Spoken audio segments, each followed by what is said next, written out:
Hello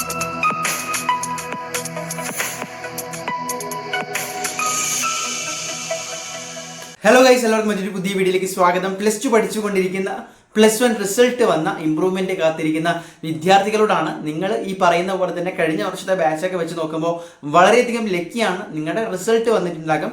നമ്മുടെ വിജയ ശതമാനം എന്ന് പറയുന്നത്, ആ ഒരു പെർസെൻറ്റേജ് എന്ന് പറയുന്നത് 62 മാത്രമാണ്. അപ്പോൾ നിങ്ങൾ മനസ്സിലാക്കണം, +2 ഇപ്പോൾ 78 ഉണ്ട്. അപ്പോൾ അതിനേക്കാളും കുറവാണ്. അതിനർത്ഥം +1 പഠിക്കുന്ന ഒരുപാട് വിദ്യാർത്ഥികൾക്ക് പരീക്ഷ ഒരുവിധം ടഫായിരുന്നു. നമുക്കറിയാം, സയൻസ് ഉൾപ്പെടെയുള്ള വിഷയങ്ങൾ. അതുകൊണ്ട് തന്നെ പലർക്കും പാസ് മാർക്ക് പോലും ക്ലിയർ ചെയ്യാൻ പറ്റിയിട്ടില്ല. അപ്പോൾ ഈ വീഡിയോ കാണുന്നവരിൽ ചിലപ്പോൾ നിങ്ങൾക്ക് ഏതെങ്കിലും സബ്ജക്റ്റ് പോയിട്ടുണ്ടാകാം. അതല്ല എങ്കിൽ ഏതെങ്കിലും ഒരു സബ്ജക്റ്റിന് നല്ല മാർക്ക് കുറവായിരിക്കാം, അല്ലെങ്കിൽ പ്രതീക്ഷിച്ചത്ര മാർക്ക് കിട്ടിയിട്ടുണ്ടാകില്ല. അങ്ങനെയുള്ളവർക്കെല്ലാം നിങ്ങളുടെ മുന്നിലേക്കുള്ള വലിയ അവസരമാണ് ഇംപ്രൂവ്മെന്റ് എക്സാം എന്ന് പറയുന്നത്. ഇപ്പോൾ കഴിഞ്ഞ വർഷങ്ങളിൽ നിന്ന് വിഭിന്നമായിട്ട് നിങ്ങൾക്ക് എന്താണ്, അവസാനം വരെ ഇതെല്ലാം തലയിൽ ചുമന്നുകൊണ്ട് +2 പരീക്ഷയുടെ ഒപ്പം അല്ലെങ്കിൽ അതിൻ്റെ പിറ്റേന്നോ തലേന്നുമായിട്ട് ഈ പോർഷൻ കൂടി പഠിച്ച് പരീക്ഷ എഴുതേണ്ട ഒരു സാഹചര്യം നിലവിലില്ല. അത് തന്നെയാണ് പൊതുവിദ്യാഭ്യാസ വകുപ്പ് DHSC ഉൾപ്പെടെ വ്യക്തമാക്കുന്നത്. നമുക്ക് എന്തായാലും ഓഗസ്റ്റ്, സെപ്റ്റംബർ അല്ലെങ്കിൽ അതിനുശേഷം ആ ഒരു ടൈമിൽ മാക്സിമം സെപ്റ്റംബറിനകത്ത് തന്നെ നമുക്ക് എന്ത് ചെയ്യാം, നിങ്ങളുടെ ഇംപ്രൂവ്മെന്റ് പരീക്ഷകൾ പ്രതീക്ഷിക്കാം. അപ്പോൾ നിങ്ങളിവിടെ മനസ്സിലാക്കേണ്ടത്, നിങ്ങളുടെ മാർക്ക് കുറവുള്ള സബ്ജക്റ്റിൽ തന്നെ 3 എണ്ണമാണ് നിങ്ങൾക്ക് ഇംപ്രൂവ്മെന്റ് ചെയ്യാൻ പറ്റുന്നത്.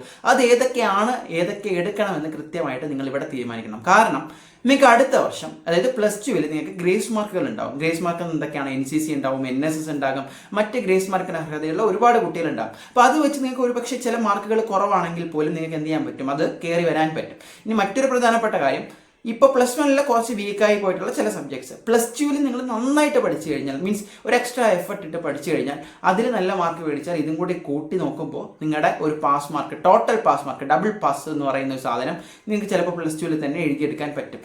അങ്ങനെയുള്ള സബ്ജക്ട്സ് ഒക്കെ മാറ്റി നിർത്തിയിട്ട് വേണം നിങ്ങൾ ഈ 3 സബ്ജക്ട്സ് തീരുമാനിക്കാൻ. അതായത് +2 നന്നായിട്ട് പഠിച്ച് നല്ല മാർക്ക് എഴുതാൻ പറ്റും, ഓക്കെ. അപ്പോൾ ടോട്ടൽ മാർക്ക് നോക്കുമ്പോൾ പാസ് മാർക്ക് ആകും. അങ്ങനെയാണ് എങ്കിൽ ആ സബ്ജക്ട്സിന് ജസ്റ്റ് ഓക്കെ.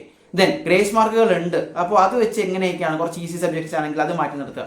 അത് പോരാതെ നിങ്ങളുടെ ഇപ്പോൾ +1 റിസൾട്ട് വന്നപ്പോൾ വളരെയധികം മാർക്ക് കുറഞ്ഞ, എന്തായാലും നന്നായിട്ട് മാർക്ക് കൂടിയില്ല എങ്കിൽ +2 കൂടി പണി കിട്ടുമെന്ന് തോന്നുന്ന വളരെ ഇമ്പോർട്ടൻ്റ് ആയിട്ടുള്ള 3 സബ്ജക്ട്സ് എടുക്കുക.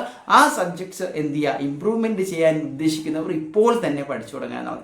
കാരണം നിങ്ങൾക്ക് ഇപ്പോൾ വലിയ ലോഡില്ല. +1 വിദ്യാർത്ഥികൾക്ക് സെപ്റ്റംബറിലാണ് എക്സാം എന്ന് മനസ്സിൽ കരുതുക. അതിനനുസരിച്ച് ആ പോർഷൻസ്, ആ +1 കംപ്ലീറ്റ് പോർഷൻസ് നിങ്ങൾ ഒന്നുകൂടി കവർ ചെയ്യേണ്ടതായിട്ട് വരും. പ്രത്യേകിച്ച് പലർക്കും ഇംഗ്ലീഷൊക്കെ പോയിട്ടുള്ള ഒരുപാട് പേരുണ്ട്, മീൻസ് മാർക്ക് വളരെയധികം കുറവായിട്ടുള്ള. അപ്പോൾ നിങ്ങൾ എന്ത് ചെയ്യുക, അറ്റ്ലീസ്റ്റ് ഇപ്പോൾ തന്നെ ഒരു 2 ദിവസം 3 ദിവസത്തിൻ്റെ ഇടയ്ക്ക് ഓരോ ചാപ്റ്റർ റിവൈസ് ചെയ്ത് വന്നു കഴിഞ്ഞാൽ, ആ നോട്ടിഫിക്കേഷൻ വന്നു കഴിഞ്ഞാൽ ഇംപ്രൂവ്മെന്റ് എക്സാമിന് പോകുമ്പോൾ നിങ്ങൾ എക്സ്ട്രാ ഒരു ലോഡ് എടുത്ത് വെക്കേണ്ടതായിട്ട് വരുന്നില്ല. ഇപ്പോൾ തന്നെ പഠിച്ച് തീർക്കാം. അതിൻ്റെ കൂടെ തന്നെ നിങ്ങൾക്ക് +2 പിന്നീട് നന്നായിട്ട് ഫോക്കസ് ചെയ്ത് നല്ല മാർക്ക് മേടിച്ച് ടോട്ടലി നല്ലൊരു സ്കോറിലേക്ക് എത്താം. അതായത് SSLC പോലെയല്ല, +2 മാർക്കാണ്. നിങ്ങൾ ഇപ്പോൾ തന്നെ കാണുന്നുണ്ട്, പല എൻട്രൻസിനെ ആയിക്കോട്ടെ, പല കോളേജ് അഡ്മിഷൻ ആയിക്കോട്ടെ, അത് കഴിഞ്ഞിട്ട് നിങ്ങളുടെ ഹയർ സ്റ്റഡീസിൽ ഏത് മേഖലയിൽ പോയാലും +2 മാർക്ക് വളരെ ഇമ്പോർട്ടൻ്റ് ആണ്. കാരണം പൈസ കുറച്ച് പഠിക്കാൻ +2 മാർക്ക് ഹയർ ആയിട്ട് മേടിച്ചേ പറ്റുള്ളൂ.